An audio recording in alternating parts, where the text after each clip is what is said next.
देखिए इधर।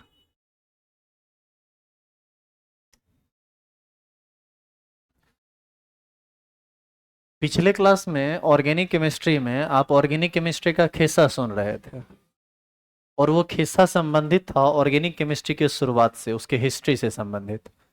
उसमें हम लोग वाइटल फोर्स थ्योरी के बारे में पढ़े, जो 1700 ईस्वी में, किस 1780 ईस्वी में किसने दिया?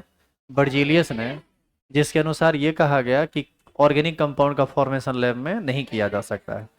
इसको गलत साबित किया फ्रेडरिक ओहलर ने 1828 ईस्वी में। और सबसे पहले अमोनियम साइनेट को गर्म करके यूरिया का उन्होंने निर्माण कराया। यूरिया ही वह सबसे पहला कार्बनिक यौगिक है जिसको लैब में बनाया गया था। इन्हीं सभी बातों से संबंधित कल तक का बात था। बाद में वाइटल थ्योरी गलत गलत साबित हुआ कि नहीं, ऑर्गेनिक केमिस्ट्री का प्रिपरेशन सिर्फ भगवान के द्वारा नहीं, आदमी के द्वारा भी किया जा सकता है। और आज के डेट में बहुत सारे ऑर्गेनिक कंपाउंड का प्रिपरेशन हम लोग लैब में आराम से करते हैं।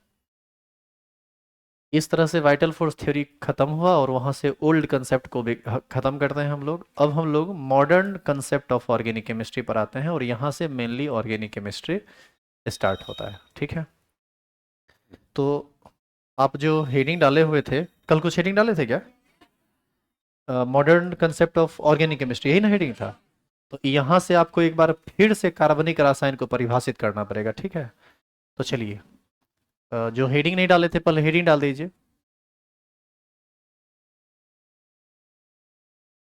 मॉडर्न कंसेप्ट ऑफ ऑर्गेनिक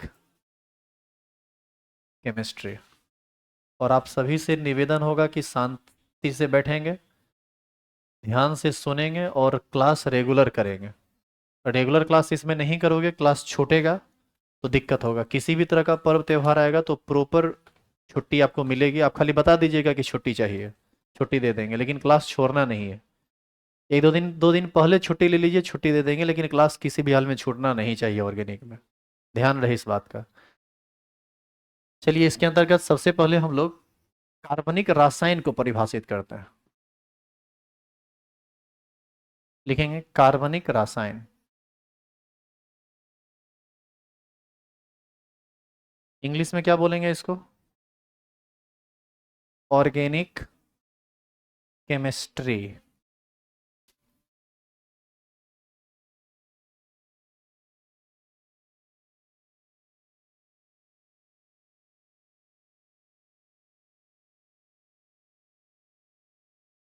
चलिए, लिखिए तो। लिखेंगे रासायन विज्ञान की वह शाखा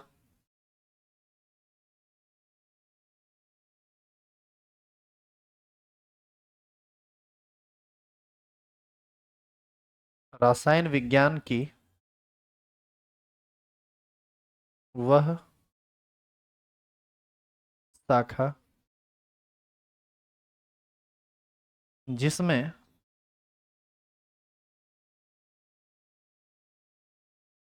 कार्बनिक यौगिक के जिसमें कार्बनिक यौगिक के नाम जिसमें कार्बनिक यौगिक के नाम, संरचना, समावयवता, भौतिक तथा रासायनिक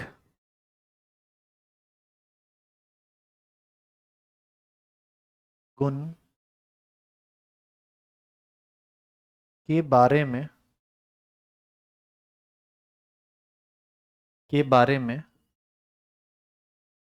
पढ़ा जाता है, उसे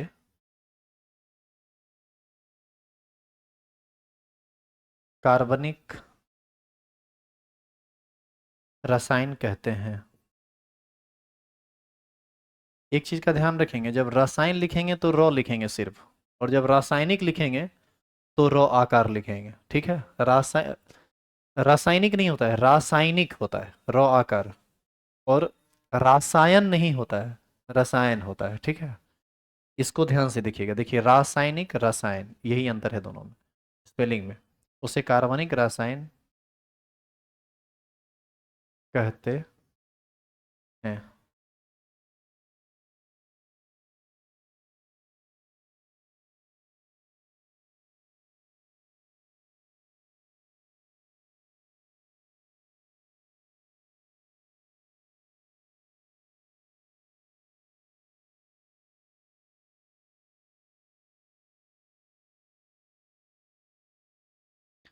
अब देखो इसमें कुछ बातें लिखी गई हैं, इसको थोड़ा ध्यान से समझते हैं। सबसे पहले अभी एक टर्म यहां पर आया, कार्बनिक यौगिक।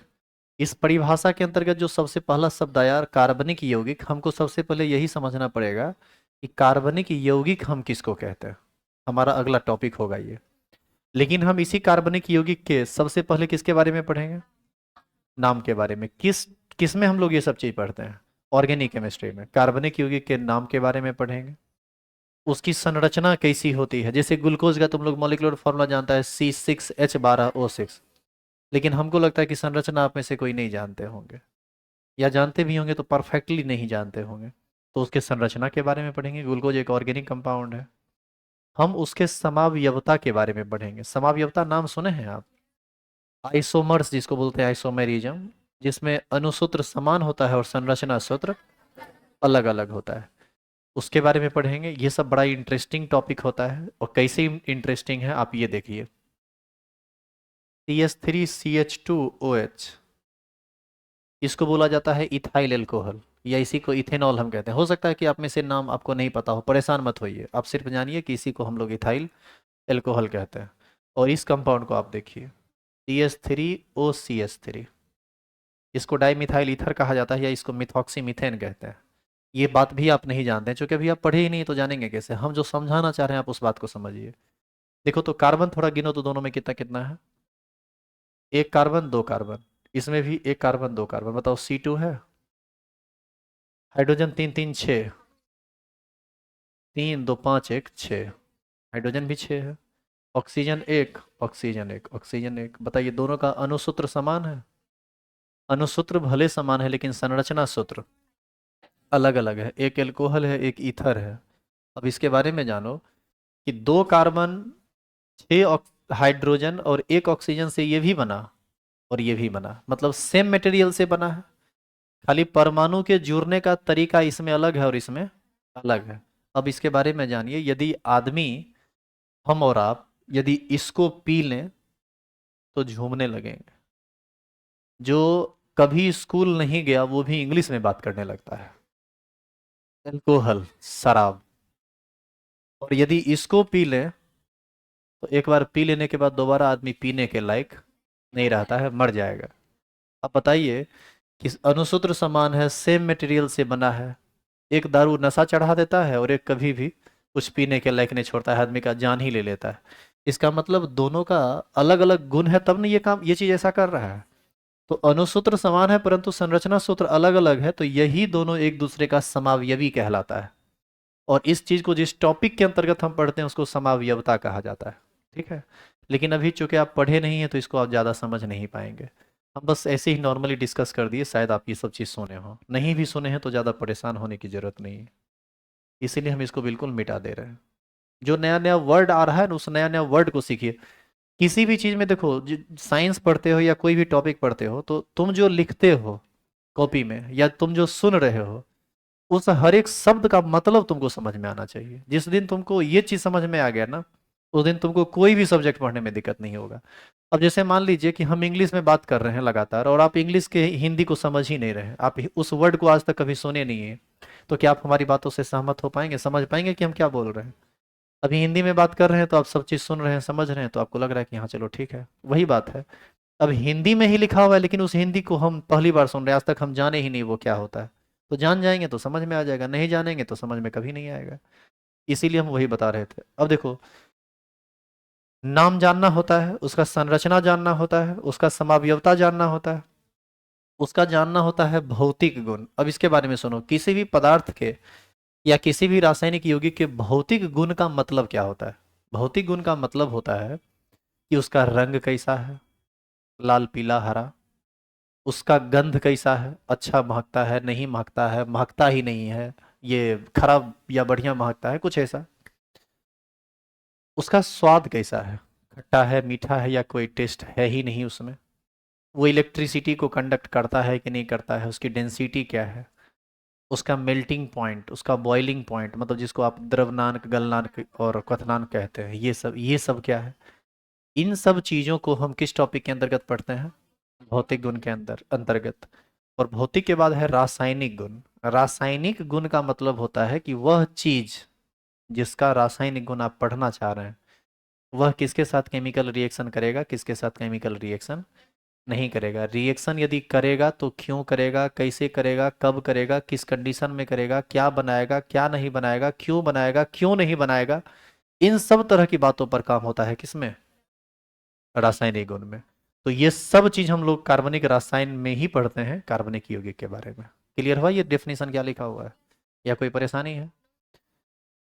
चलिए, तो हम लोग लिख चुके हैं रासायन विज्ञान की वह शाखा जिसमें कार्य, चलिए ठीक है, इसका एक और डेफिनेशन होता है, और करके इसका एक और परिभाषा लिखिए तो।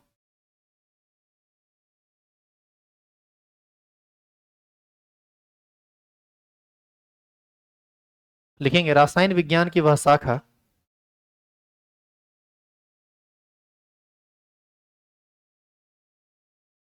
रासायन विज्ञान की वह शाखा जिसमें रासायन विज्ञान की वह शाखा जिसमें हाइड्रोकार्बन तथा हाइड्रोकार्बन के व्युत्पन्न के बारे में पढ़ा जाता है।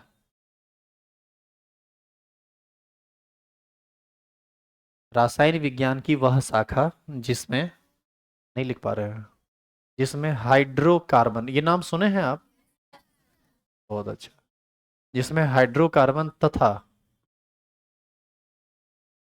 जिसमें रासायन विज्ञान की वह शाखा जिसमें हाइड्रोकार्बन तथा हाइड्रोकार्बन के व्युत्पन्न, फिर से लिखना है, हाइड्रोकार्बन के व्युत्पन्न। रासायन विज्ञान की वह शाखा जिसमें हाइड्रोकार्बन तथा हाइड्रोकार्बन के व्युत्पन्न के बारे में पढ़ा जाता है। हाइड्रोकार्बन के व्युत्पन्न के बारे में पढ़ा जाता है, उसे कार्बनिक रसायन कहते हैं।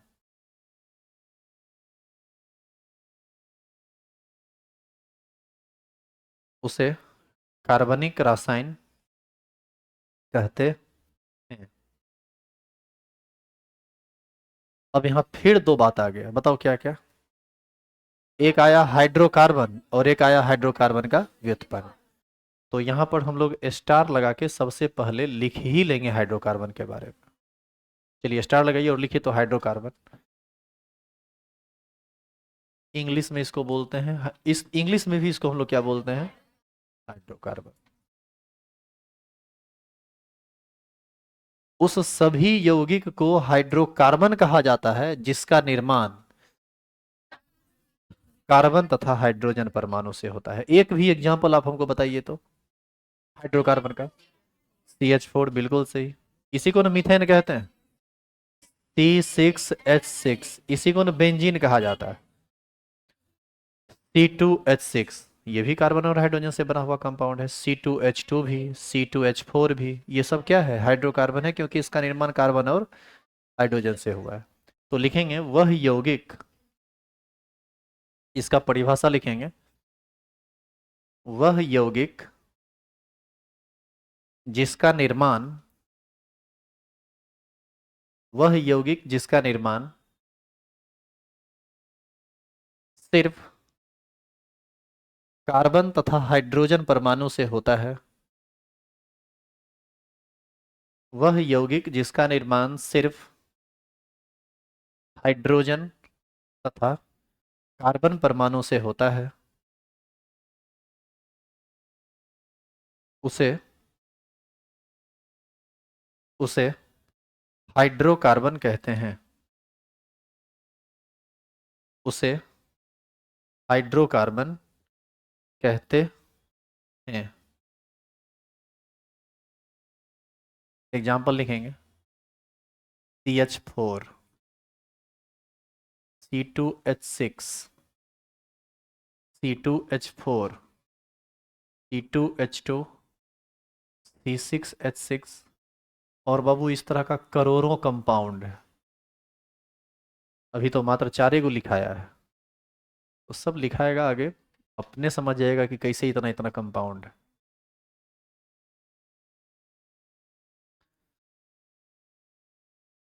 क्या जी हाइड्रोकार्बन समझ गए? अब ये जो डेफिनेशन आप लिखे थे, इसमें आप अभी तक कार्बनिक यौगिक को नहीं समझ पाए। हम कार्बनिक यौगिक की बात करें, लेकिन कार्बनिक यौगिक ही अभी तक समझ में नहीं आया है। चलिए अब हम लोग पढ़ते हैं किसके बारे में, कार्बनिक यौगिक के बारे में। चलिए हेडिंग डालिए तो स्टार लगा के।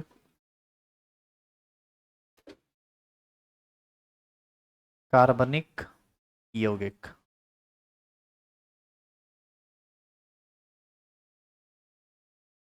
इंग्लिश में क्या बोलेंगे इसको? Organic compound.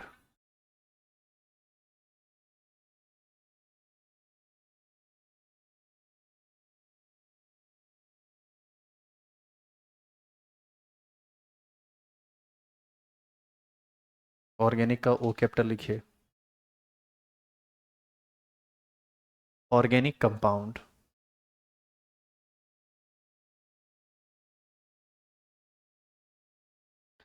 इसका भी दो परिभाषा है, सुनिएगा क्या क्या। कार्बनिक यौगिक ऐसे यौगिक होते हैं जिसका मुख्य तत्व कार्बन तथा हाइड्रोजन होता है, लेकिन कभी कभी ये कार्बन हाइड्रोजन के साथ साथ नाइट्रोजन, ऑक्सीजन, सल्फर तथा हेलोजन के साथ आता है। हेलोजन के साथ आता है, हेलोजन में फ्लोरीन, क्लोरीन, ब्रोमीन, आयोडीन, ये चारों आ जाएगा। अब आप जरा बताइए कि कितना तत्व ऑर्गेनिक केमिस्ट्री में शामिल होगा कार्बन हाइड्रोजन मुख्य तत्व के रूप में। ठीक है, मतलब कार्बन तो रहना ही चाहिए तभी वो ऑर्गेनिक कंपाउंड होगा, अन्यथा वो ऑर्गेनिक कंपाउंड नहीं होगा। और साथ साथ नाइट्रोजन, ऑक्सीजन, सल्फर, यानी दो और तीन, पांच, और हेलोजन के अंतर्गत चार गो आता है, फ्लोरीन, क्लोरीन, ब्रोमीन और आयोडीन। अब जानिए कि यही कुल 9 तत्व मिलके पूरी ऑर्गेनिक केमिस्ट्री का निर्माण कर देता है।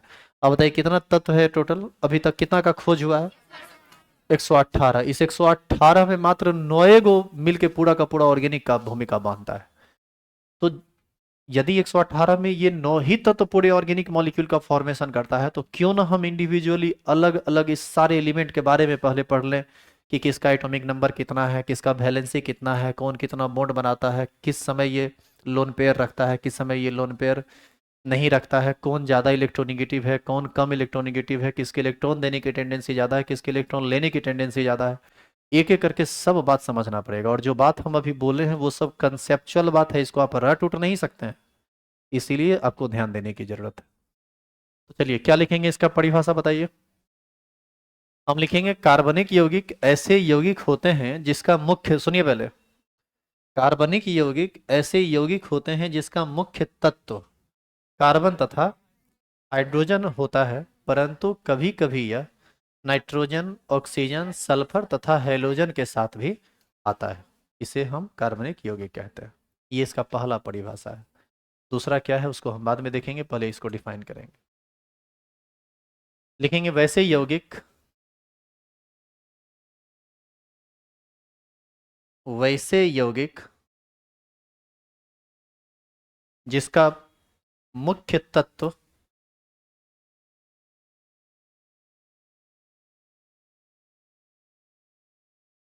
कुछ यौगिक, सुनो, कुछ यौगिक ऐसा है ना ऑर्गेनिक केमिस्ट्री में जिसमें हाइड्रोजन नहीं है फिर भी वो ऑर्गेनिक कंपाउंड है, लेकिन कार्बन हर हाल में होना चाहिए। का बिना कार्बन एटम के ऑर्गेनिक कंपाउंड संभव नहीं है। तो आप डेफिनेशन लिख रहे हैं, वैसे यौगिक जिसका मुख्य तत्व कार्बन तथा हाइड्रोजन होता है, परंतु कभी कभी, परंतु कभी कभी यह परंतु कभी कभी यह nitrogen comma oxygen comma sulphur तथा हेलोजन, हेलोजन को किस चीज से सूचित करते हैं? एक्स से। और एक्स के अंतर्गत क्या क्या आता है? फ्लोरीन, क्लोरीन, ब्रोमीन तथा आयोडीन। जैसे बोर्ड पर लिखा हुआ है वैसे लिखिएगा। परंतु कभी कभी यह नाइट्रोजन ऑक्सीजन सल्फर तथा हेलोजन ब्रैकेट में एक्स बराबर में लिख दीजिएगा फ्लोरीन क्लोरीन ब्रोमीन तथा आयोडीन के साथ भी आता है, के साथ भी आता है।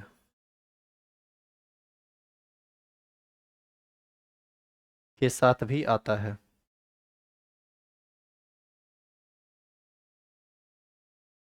उसे कार्बनिक यौगिक कहते हैं। उसे कार्बनिक यौगिक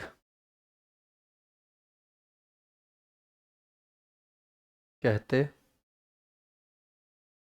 हैं। और करके इसका दूसरा डेफिनेशन लिखिए।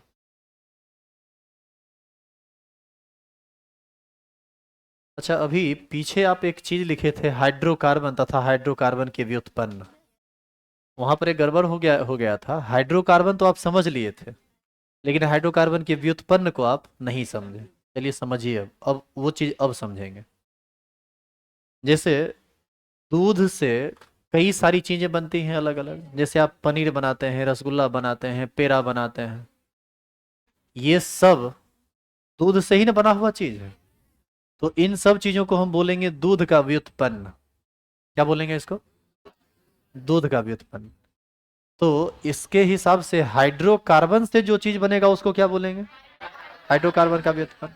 अब समझ में आया कि व्युत्पन्न क्या होता है?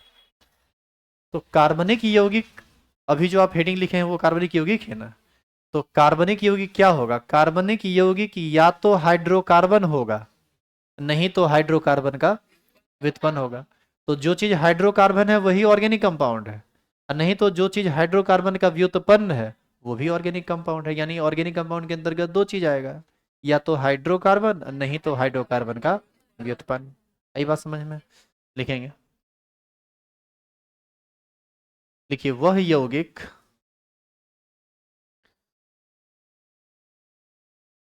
वह यौगिक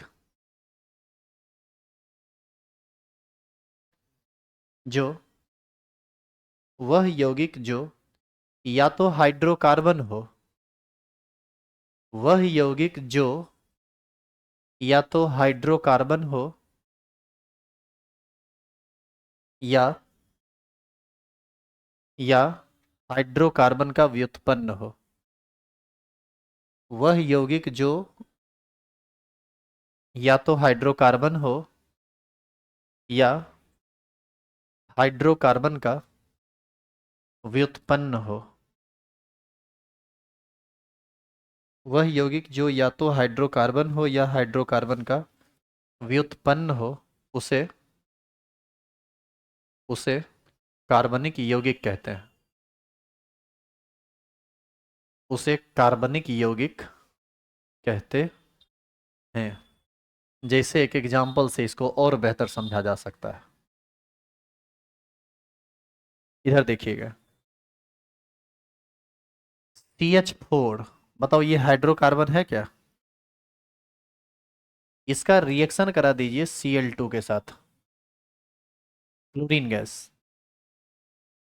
एक्सेस क्लोरीन के साथ जब इसका रिएक्शन कराओगे ना, तो ये कन्वर्ट कर जाता है। ये सनलाइट के प्रेजेंस में रिएक्शन होता है। अभी आप ये सब रिएक्शन नहीं समझ पाएंगे, अभी आप सिर्फ हाइड्रोकार्बन और हाइड्रोकार्बन के व्युत्पन्न को समझिए। ये रिएक्शन करता है ना तो बना देता है CCl4 प्लस HCl। CCl4 देखिए, कार्बन के साथ कितना क्लोरीन जुड़ा हुआ है? 4। अब बताइए, कार्बन के साथ क्लोरीन आ गया, और ये बना है किससे? मीथेन से। तो इसीलिए CCl4 को हम बोलेंगे हाइड्रोकार्बन का व्युत्पन्न। और CH4 तो ऑलरेडी हाइड्रोकार्बन है। इसका मतलब हुआ कि ये भी ऑर्गेनिक कंपाउंड और वो भी ऑर्गेनिक कंपाउंड। CH4 भी ऑर्गेनिक कंपाउंड और CCl4 भी ऑर्गेनिक कंपाउंड। आई बात समझ में? तो इसको हम लिख सकते हैं हाइड्रोकार्बन। चलिए लिख दीजिए रिएक्शन। और इसको बोलेंगे हाइड्रोकार्बन का व्युत्पन्न। क्या इसको आप बोलिएगा ऑर्गेनिक कंपाउंड? इसमें कार्बन ही नहीं है। आप कहेंगे कि सर सी तो है बीच में, तो सी कार्बन थोड़े है, सी के साथ Cl है, तो HCl हाइड्रोजन क्लोराइड एसिड है जी, स्ट्रॉन्ग एसिड, ये ऑर्गेनिक कंपाउंड नहीं है, ये है हाइड्रोकार्बन का व्युत्पन्न।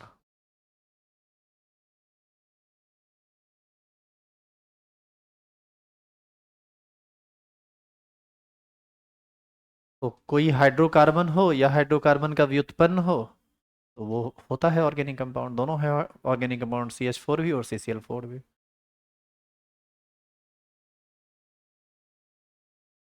अब कुछ कार्बन वाला यौगिक, कुछ ऐसा यौगिक जिसमें कार्बन परमाणु तो है परंतु वह ऑर्गेनिक कंपाउंड नहीं है, क्योंकि वह ना तो हाइड्रोकार्बन है और ना ही हाइड्रोकार्बन का व्युत्पन्न है। नेचुरली कुछ चीज पाया जाता है, जैसे देखिए CaCO3, ये इनऑर्गेनिक कंपाउंड है। CO2 carbon dioxide inorganic compound है। CH2 ये भी इनऑर्गेनिक कंपाउंड।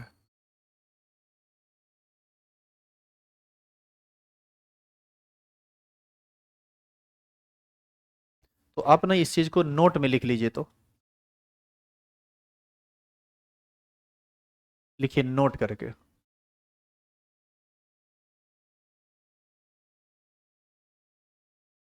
CO, CO2,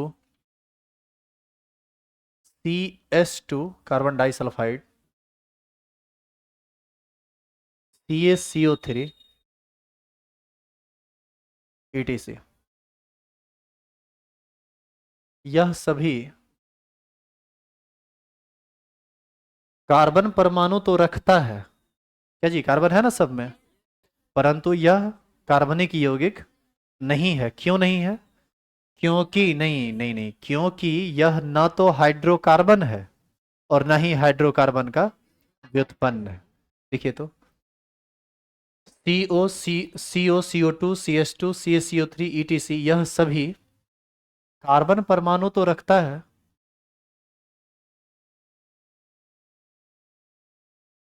यह सभी कार्बन परमाणु तो रखता है, परंतु यह कार्बनिक यौगिक नहीं है। परंतु यह परंतु यह लिखिए अपने से, परंतु यह कार्बनिक यौगिक नहीं है, क्योंकि परंतु यह कार्बनिक यौगिक नहीं है क्योंकि यह ना तो हाइड्रोकार्बन है,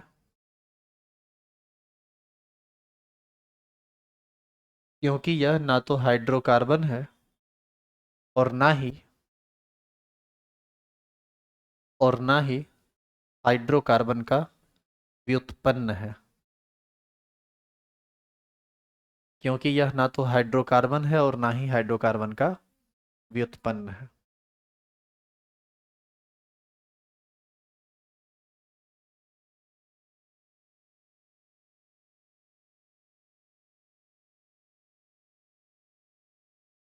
लिखाने वाला एक सेक्शन आज भी समाप्त हुआ। पहले बताइए कि यहां तक में किसी को कोई परेशानी है? आगे बढ़े। जिसको भी दिक्कत हो खड़ा होकर पूछिएगा, ये नहीं कि चुपचाप रह जाना है, बैठे रह जाना है।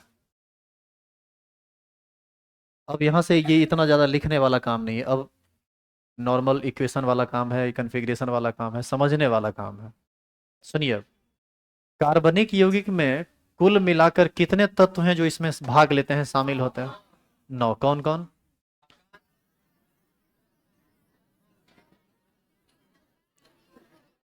Carbon, hydrogen, oxygen, sulphur, nitrogen, fluorine, chlorine, bromine और आयोडीन।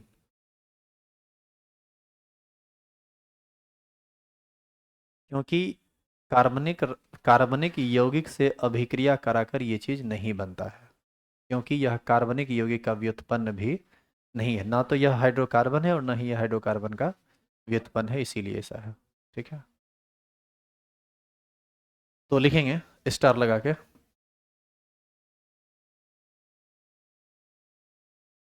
स्टार लगा के नहीं, एरो दे के लिखिए। लगा दिए कार स्टार, तो रहने दीजिए। स्टार आदमी है, स्टार क्यों नहीं लगाएंगे। देखिए कार्बनिक रसायन में भाग लेने वाले, भाग लेने वाले मुख्य तत्वों की संख्या, मुख्य तत्वों की संख्या 9 है, जो नीचे लिखा गया है।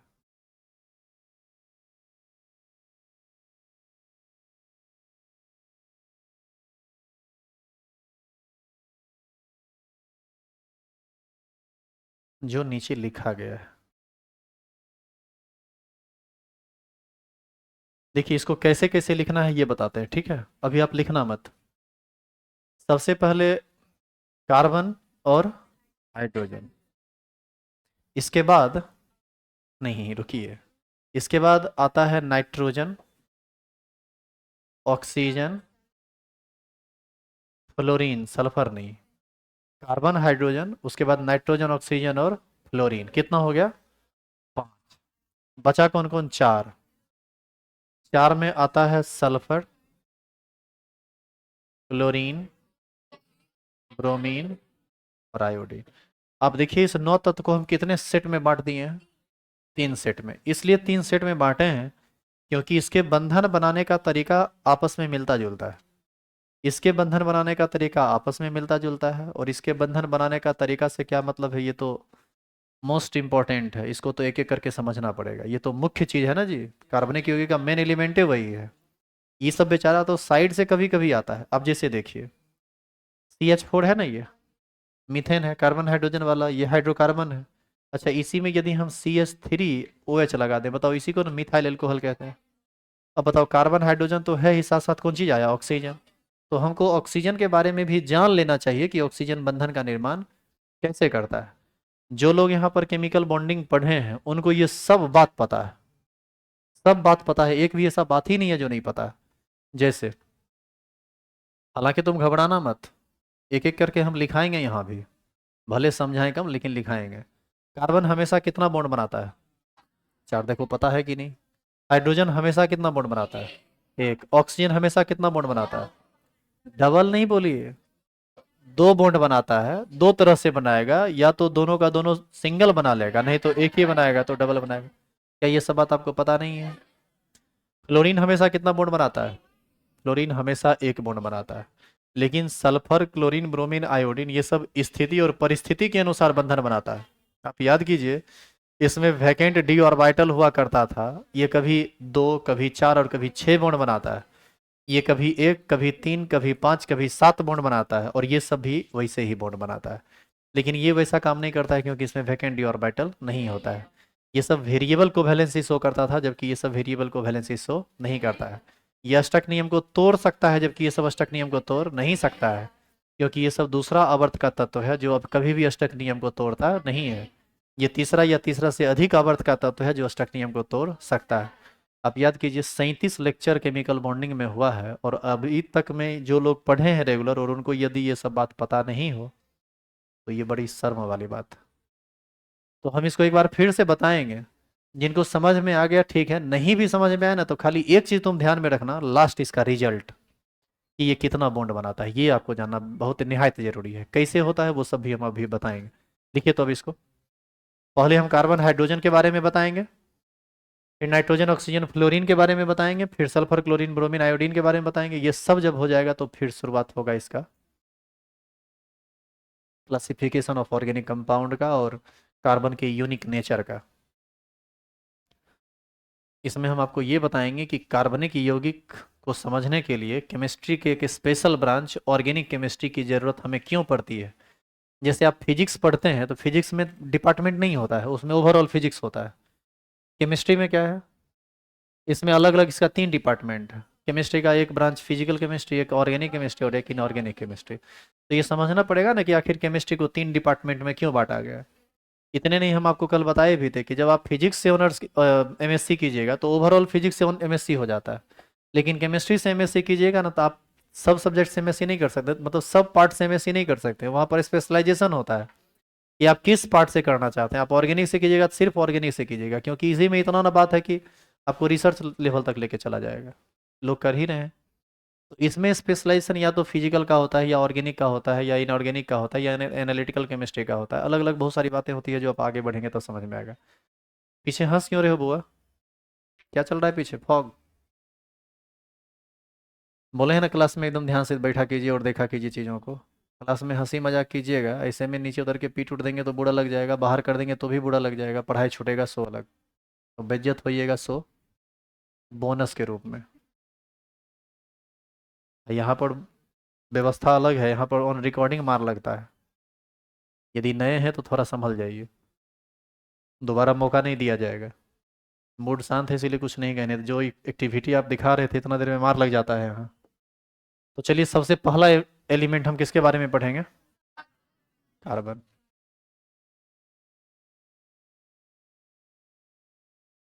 कार्बन है ये, इंग्लिश में भी कार्बन ही कहेंगे। इसका सिंबल बताओ। Capital C. किसी भी सिंबल को लिखना आप जानते हैं, कोई भी सिंबल या तो एक लेटर में होगा या 2 लेटर में होगा। एक लेटर में है तो वो लेटर हमेशा कैपिटल होगा, और यदि 2 लेटर में है तो फर्स्ट लेटर कैपिटल और सेकंड लेटर स्मॉल होगा। जैसे CaCO3, अब देखिए इसमें 2 बार सी आया है, तो क्या ये भी कार्बन और ये भी कार्बन है? नहीं, यदि सी के बाद स्मॉल ए आया है इसका मतलब ये सी कार्बन वाला सी नहीं है। सी ए का सिंबल अपना अलग सिंबल है, एटॉमिक नंबर 20, कैल्शियम इसी को ना बोलते हैं, इसी को ना कैल्शियम कार्बोनेट कहा जाता है। अब देखिए CaCO3 में ये कैल्शियम का एटम है, ये कार्बन का एटम है, और ये ऑक्सीजन का एटम है। अच्छा, CaCO3 को कोई ऐसे भी लिख सकता है, CaCO3। अब बताइए ये गलत है कि नहीं?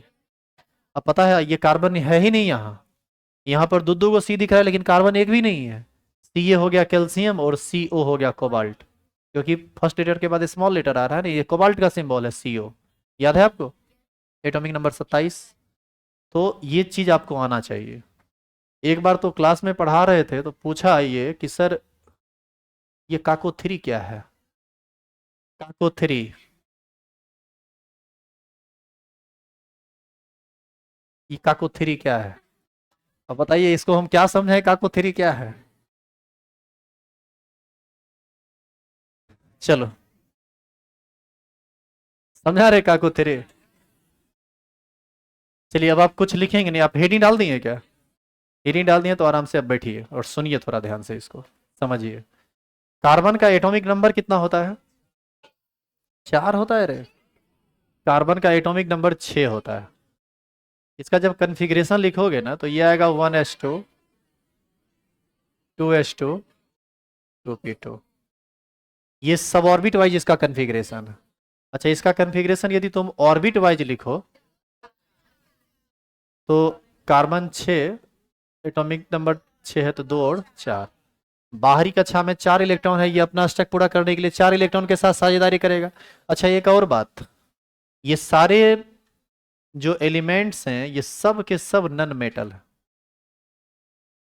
सब का सब अधातु है, और अधातु हमेशा अधातु के साथ कोवैलेंट बॉन्ड का फॉर्मेशन करता है, ये कभी भी आयनिक बंधन का निर्माण नहीं करता। यानी इसका मतलब है कि जितना भी कोवैलेंट कंपाउंड बनेगा वो सब नेचर में, ये सॉरी सॉरी, जितना भी ऑर्गेनिक कंपाउंड होगा वो सब नेचर में कोवैलेंट कंपाउंड होगा। क्योंकि आप याद कीजिए, आपको बताया गया था कि कोवैलेंट कंपाउंड वह कंपाउंड होते हैं जिसमें सिर्फ कोवैलेंट बॉन्ड होता है। क्लियर है ये? और आपको याद नहीं है, वहां पर ये पॉइंट लिखाया भी गया है कि कार्बनिक, सभी कार्बनिक यौगिक प्रकृति में सहसंयोजन प्रकृति के होते हैं, उसमें सहसंयोजन बंधन होता है। आप देखिएगा वो सब लिखा हुआ है वहाँ। तो ये आपको लिखने की जरूरत, यदि समझते हैं तो लिख सकते हैं, अदरवाइज ये याद रखने का चीज़ है। आइए वापस, अब बताओ इसी का कन्फिग्रेशन और करके हम कैसे लिख सकते हैं? इसको लिख सकते हैं हीलियम 2s2, 2p2। किसी भी परमाणु का बाहरी कक्षा ही ना, बाहरी कक्षा का इलेक्ट्रॉन ही ना बंधन बनाने के लिए जिम्मेदार होता है। और आप याद कीजिए कोई भी परमाणु उतना ही बंधन का निर्माण करता है जितना उसके बाहरी कक्षा में अयुग्मित इलेक्ट्रॉन होता है। याद है आपको ये सब बात? तो एस में इलेक्ट्रॉन की, एस में डब्बा एक बनता था, पी में डब्बा तीन बनता था। अब देखो यहां से उन लोगों को थोड़ा परेशानी होने लगा होगा जो क्लास छोड़े या जो यहाँ पर सिर्फ ऑर्गेनिक पढ़ने आए। खैर परेशान होने वाली बात नहीं है, यदि आपको ये समझ में ना भी आए ना तो इसका फाइनल रिजल्ट आप याद रखिएगा। फाइनल रिजल्ट पर जब हम पहुंचेंगे तो हम आपको बता देंगे कि हम क्या बोल रहे हैं। कितना इलेक्ट्रॉन है? दो। बताओ कैसे बढ़ेगा? एक ऊपर, अब देखो जो पढ़ा है उसको पता है, यहाँ दो इलेक्ट्रॉन है, कैसे कैसे बढ़ेगा? एक ऊपर एक नीचे, पहले एक एक करके। अब बताओ यहाँ पर अनपेयर्ड इलेक्ट्रॉन कितना है? अयुग्मित इलेक्ट्रॉन दो।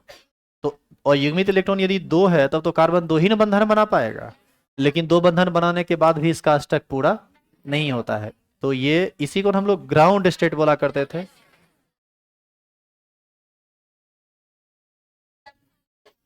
अब याद कीजिए ये एक्साइटेड स्टेट में जाता है, और एक्साइटेड स्टेट में एस से एक इलेक्ट्रॉन जंप करता है किसमें? पी में। और तब ये होता है यहाँ पर एक और यहाँ पर तीन। एक दो तीन। ये कौन सा स्टेट है? Excited state. और इस स्टेट में अनपेयर्ड इलेक्ट्रॉन की संख्या, तो इसका कोवैलेंसी, यहाँ जगह नहीं है तो हमको लिखना पड़ेगा आगे। यहाँ पर हम लिख रहे हैं अयुग्मित इलेक्ट्रॉन, अकेला इलेक्ट्रॉन इसी को ना कहते हैं। अयुग्मित इलेक्ट्रॉन चार, तो सह संयोजकता कितना? और सह संयोजकता चार, तो ये हमेशा कितना बॉन्ड बनाएगा? चार।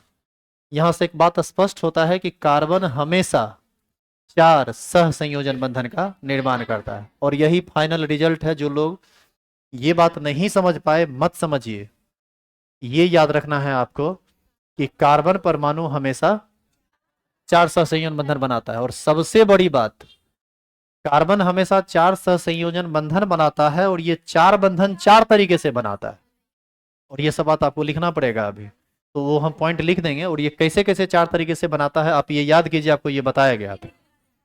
पहला तरीका ये है कि कार्बन सभी बंधन सिंगल सिंगल सिंगल बना दे। ध्यान दीजिए इधर, या तो ये चारों का चारों बंधन सिंगल बना ले। दूसरा तरीका ये है कि ये एक डबल और दो सिंगल बना ले। तीसरा तरीका ये है कि ये दो डबल बॉन्ड बना ले। और चौथा तरीका ये है कि यह एक ट्रिपल और एक सिंगल बॉन्ड बना ले। तो बताइए ये जो ए नंबर लिखे थे तो इसको हम बी, इसको सी और इसको डी कह सकते हैं। आई बात समझ में? तो आपको यही ध्यान रखना है। जो लोग नए हैं मैं उनके लिए कह रहा हूँ, कार्बन हमेशा कितना बॉन्ड बनाएगा? और चार तरीके से बना सकता है, चारों का चारों सिंगल, एक डबल दो सिंगल, या दो डबल या एक ट्रिपल और एक सिंगल। ये सिचुएशन पर डिपेंड करता है कि वो कैसे बनाएगा, क्या बनाएगा। अच्छा एक बात और, जो लोग पढ़े हैं उनके लिए, इस स्थिति में इसका हाइब्रिडाइजेशन क्या होगा? कौन कौन बता सकते हैं? हाथ खड़ा कीजिए। sp3, बिल्कुल सही है। इस केस में हाइब्रिडाइजेशन होगा sp3। इस केस में sp2। इस केस में sp। इस केस में, इतना होशियार तो तुमको हम नहीं समझते थे रे। ये सब जवाब तुम दे देता है। क्या बात है, तुम तो दिल ही जीत लिया आज। चलो उतारो, बहुत बढ़िया, ताली बजाओ सब रे। क्या, उतारो अब। हाँ, अपने आप पे ताली बजाना चाहिए यार, वो सेल्फ मोटिवेशन उसको कहते हैं।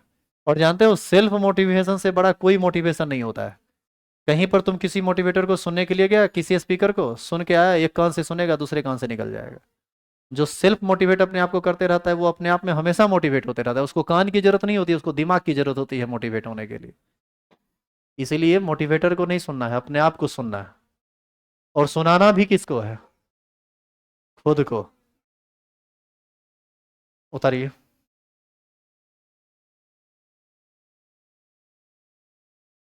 है ना रे ये सब इंटरेस्टिंग, बहुत इंटरेस्टिंग है ये। इसमें यदि एक बार तुमको मन लग गया ना तो बता देते हैं नशा चढ़ जाएगा इसका। नहीं मन लगा तब तो दूर भागोगे, तब छोड़ दोगे, पढ़ना ही छोड़ दोगे तब। इसीलिए हम चाहते हैं कि तुमको समझ में आता कि पढ़ना नहीं छोड़ो। अरे यहाँ नहीं, तुम कहीं नहीं पढ़ पाएगा। यदि केमिस्ट्री पढ़ना चाहते हो, ऑर्गेनिक केमिस्ट्री, तो तुमको ये सब समझना ही पड़ेगा। क्या बोला? क्या बोली?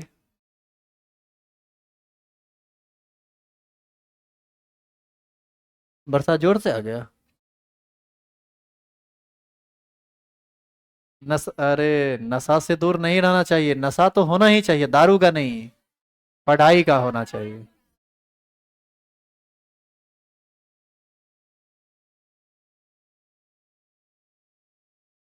गाना सुना है, किसी पे हुस्न का गुरूर जवानी का नशा।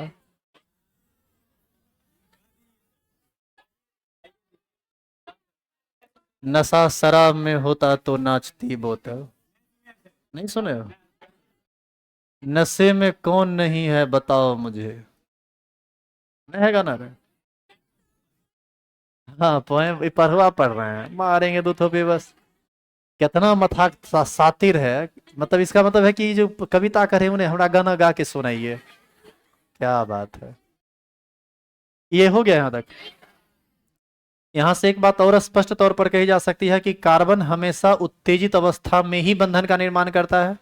और कितनी बंधन का निर्माण करता है? 4 बंधन का। और कितने तरीके से करता है? 4 तरीके से। ये सारा स्टेटमेंट यहाँ पर लिखाएगा। पहले आप यहाँ पहुंचिए, यहाँ पर लिखाएगा कुछ।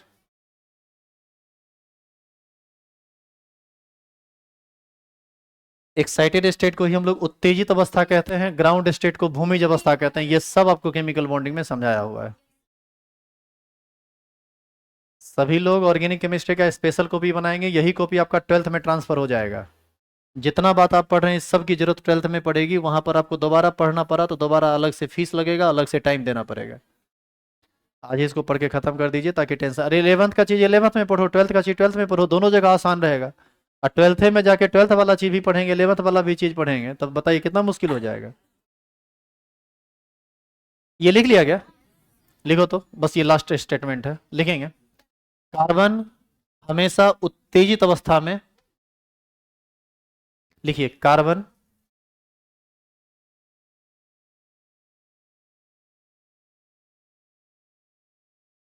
कार्बन हमेशा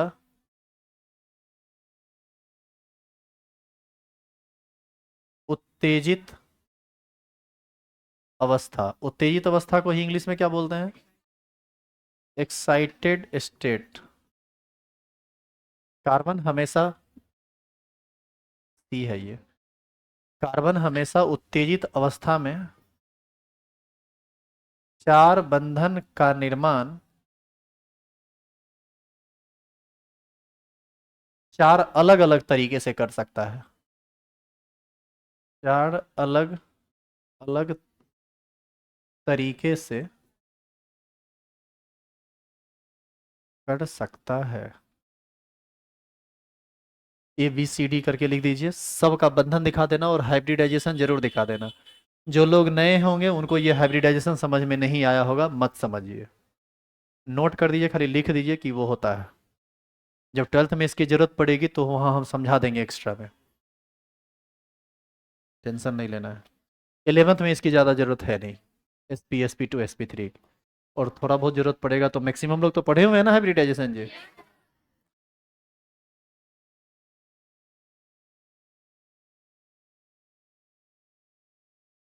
हाइड्रोजन से क्लासिकल होगा। एक बार तुम लोग पढ़ लेना ना, ये याद है कोवैलेंसी पढ़े थे, सह संयोजकता। आप लोग का होमवर्क है, जो भी लोग केमिकल बॉन्डिंग पढ़े हुए हैं, कोवैलेंट बॉन्ड में जाएंगे, सह संयोजकता पढ़ेंगे, वेरिएबल कोवैलेंसी पढ़ेंगे। क्लोरीन का, सल्फर का, इस सब का ना वेरिएबल वैलेंसी निकाले हुए हैं वहां पर, एग्जाम्पल के साथ निकाले हुए हैं, तो एक बार उसको देख के आइएगा।